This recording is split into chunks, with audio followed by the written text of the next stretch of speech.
Hi everybody, welcome to episode 5 with Buena Vida Social Club, specifically our wine club.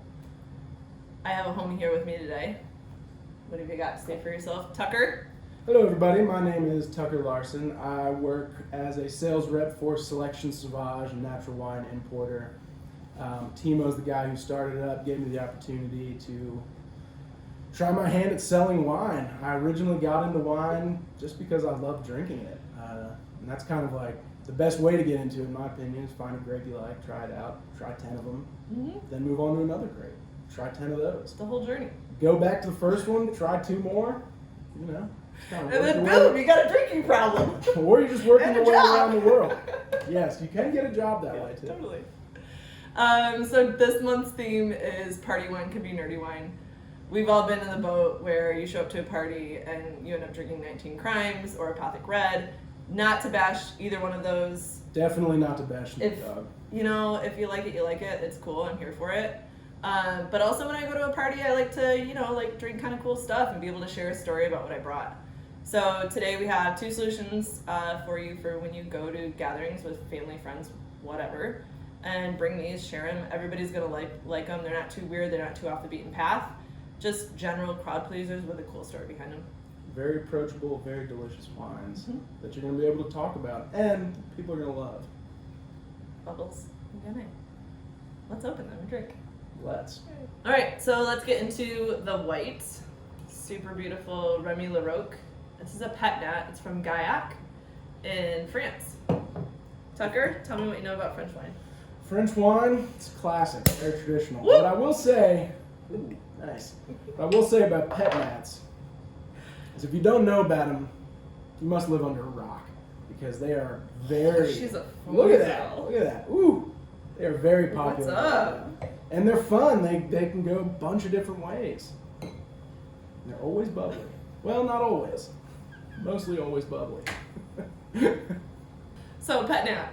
She's bubbly. We know that. She comes with a crown cap. We know that. One thing to know about pet nats is A, they're always unfined, unfiltered, which is why she's super cloudy. Last month we also had a pet nat. I promise I won't drop one again on you next month. We'll take a break from pet nats for a second. But maybe not. But maybe not because I love them. So this is coming from a small region in the southwest of France called Gaillac. And it's the second oldest grape growing region in France, which is also really cool. They've been doing some shit since the 1500s. It's pretty legendary. Yeah, super legendary. This specific producer only works with indigenous grapes, really, really old, nearly extinct varietals. This one in particular is called Mauzac, M-A-U-Z-A-K, kind of like Muzak Kind of. when you're in an elevator. Elevator Muzak. Cue the elevator music. Probably delicious on an elevator. Undoubtedly. Well, depending on So Mauzac is very particular in its unique smell of dried apple skins, which is also reminds me a lot of fall. I'm from the Midwest. We don't really have a fall in Phoenix, but that's okay. We can always pretend, whatever. Let's drink.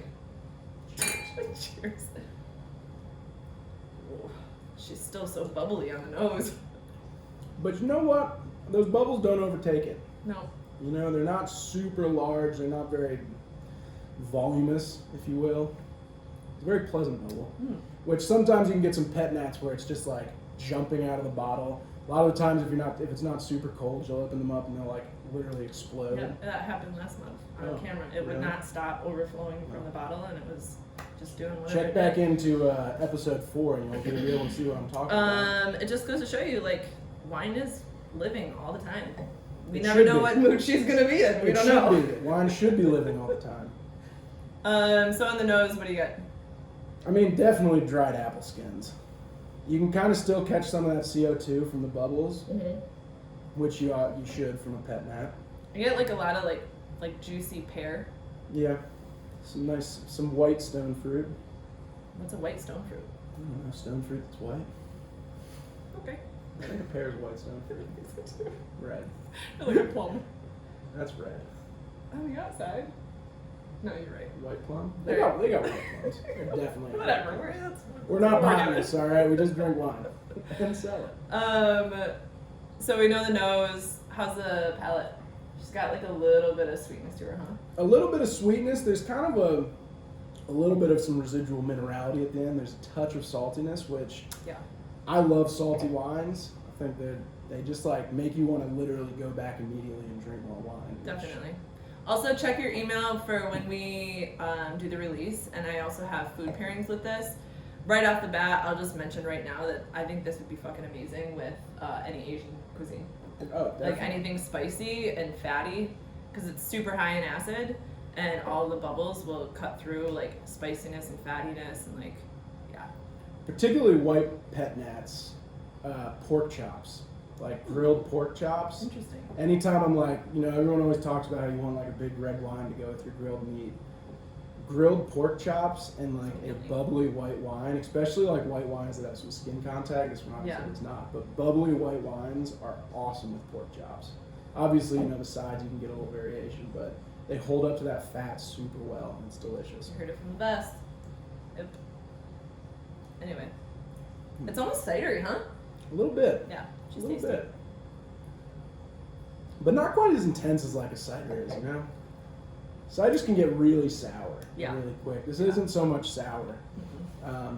It's still got a nice brightness to it. It's really well balanced. It is. Should we move on to the red?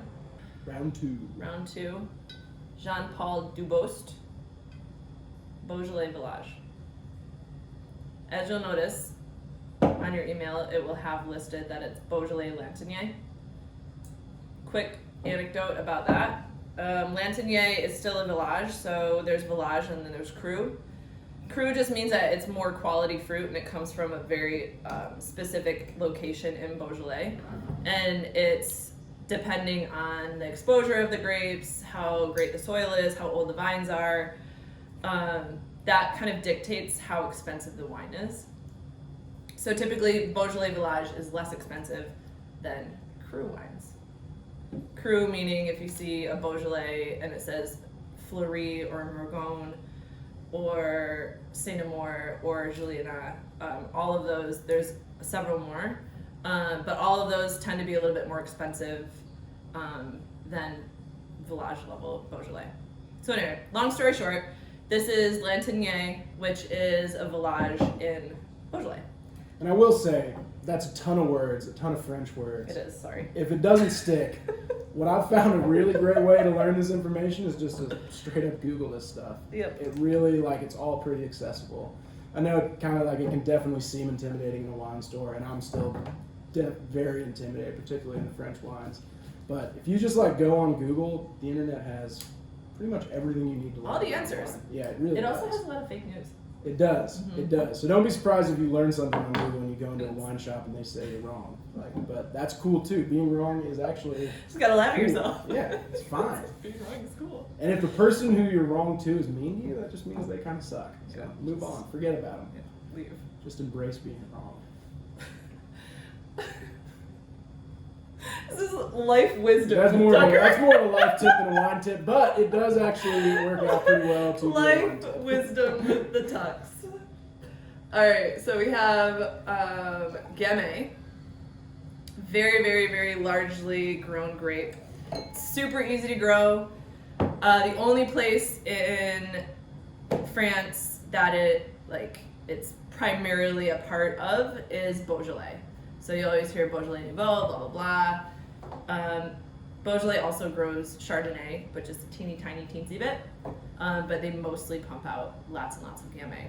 So Gamay is a grape that literally compare with fucking anything, honestly. It's pretty versatile. Yeah, so the reason why I chose this is because Gamay is the grape that is very widely known to be able to pair with everything that you would ever lay out on a Friendsgiving or a seasonal holiday table. Definitely. Because we don't celebrate Thanksgiving. Seasonal holiday is a much better way of putting it anyway. Friendsgivings. Cool. Yeah, Jean-Paul Dubost. Fairly, he took over the estate in mid 80s or so. He's working with his 2 young sons so that they can take over the estate and just live a super amazing life making wine in France, which I would love to do. It's like my favorite thing about European producers. It's always like a family affair for Yeah. like generations. Generations. Which is sick. Generations. Like he's like a 5th generation winemaker, which I also think is kind of cool. All right, so Definitely, just on the nose, it pairs well with probably anything you're going to be eating in the fall. Yeah. Anything that comes out of the oven and is roasted, this will pair well with it.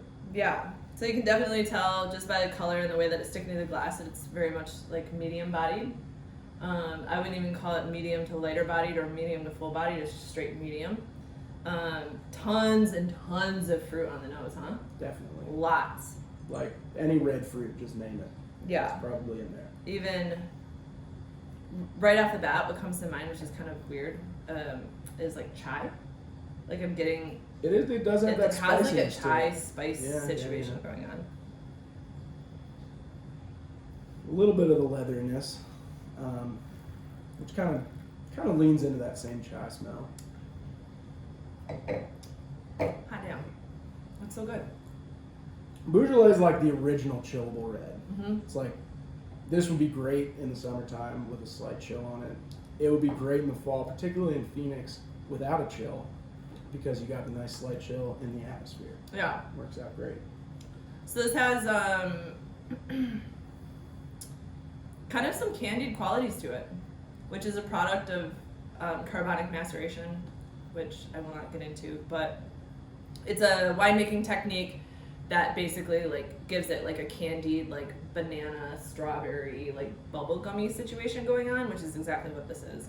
This is super easy to drink. It has some texture to it, not tons of tannins, so I wouldn't even call it dry at all. No. Like it's just really well structured and like really well like laid out. It does have some great acid, so it kind of gives you the false thought that it is dry.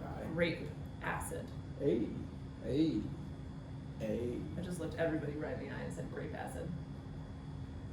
Do it again.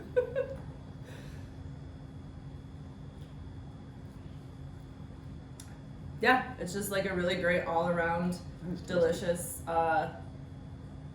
Beaujolais. Can't wait. Literally can't go wrong with it. Yeah, you really can't. Mm-mm. Plus, it's fun to say. And it turns out the more fun a wine is to say, probably the more fun it is to drink. Yeah, and you can just walk around your party or wherever you're at and just say Beaujolais. Just like that. We encourage it. The more Julia Child-esque, the better. Definitely the more Julia Child-esque. I think this one's also a great wine because like I can picture myself drinking it, especially in this weather, just about like any time of day. Like you can drink this around 5 and be just fine. You can drink it without any food. You can drink it with food. You can drink it at the end of the night, like after you've had a post dinner digestivo. Followed up with this. It was probably good enough to handle it. You know. One other thing that I do want to add about this too is the fact that Jean-Paul Dubost, it's all organic fruit. He is sustainably certified in France. So is the Guy Quest. And also he farms biodynamically. So if you're part of the wine club during the biodynamic month, that just means that they're literally farming and doing all of the vinification methods per the location of the moon and the stars in the universe. Yeah. Super cool stuff. If you're actually interested in biodynamic stuff, you should look into it more because it is super fascinating. That's kind of like the entry level into biodynamics, and then it gets like you can go weird. down like a mystic rabbit hole and start learning about like crazy things. And I don't mean crazy in a bad way. I mean crazy in an awesome way. Yeah. Things that farmers are doing to produce food that they think makes it taste better, like when it's harvested, how it's planted, all sorts of crazy stuff. That's really awesome. It's really cool. Yeah. And is engaging. It's like if you're bringing this to a party, you can talk about that kind of stuff, which is cool. Like you can talk about how this was planted on the full cycle of the moon when it's full moon, and that was intentional, and then that's what the farmer's going for. Whether or not you can actually taste that is up for everyone's got their own. Depends on the day. Depends on the day, The right? flower, the fruit day, the leaf day, and the root day. Absolutely. Yeah. It just kind of depends on like what you're smelling, what you're tasting, but it's still fun to talk about. And if you're trying to be a nerd at a party, which we always are, Always. Never then not. it's this is the kind of information that's super useful and super fun to talk about.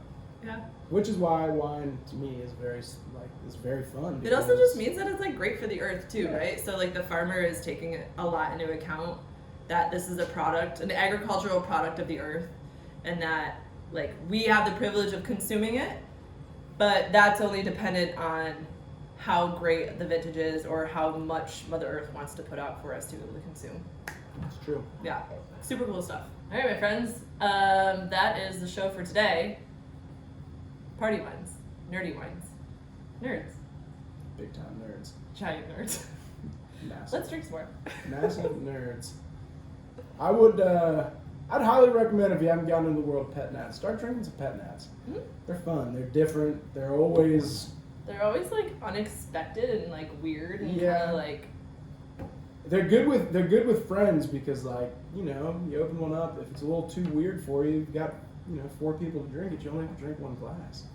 this is grassy now, huh? Is it? I'll smell it in a minute. A little bit. They also, as you're seeing, change as you open them, which A lot. that's my favorite kind of wine is one that's like you drink it once, 15 minutes later it's totally different, and they're all like that. But I was gonna drink. sometimes they're We're more cheering. like that. Cheers, everybody.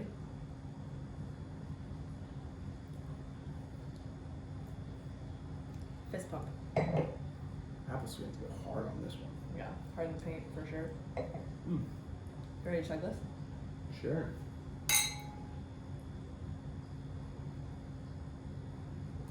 Boom! Delicious. So medium bodied you can chug it.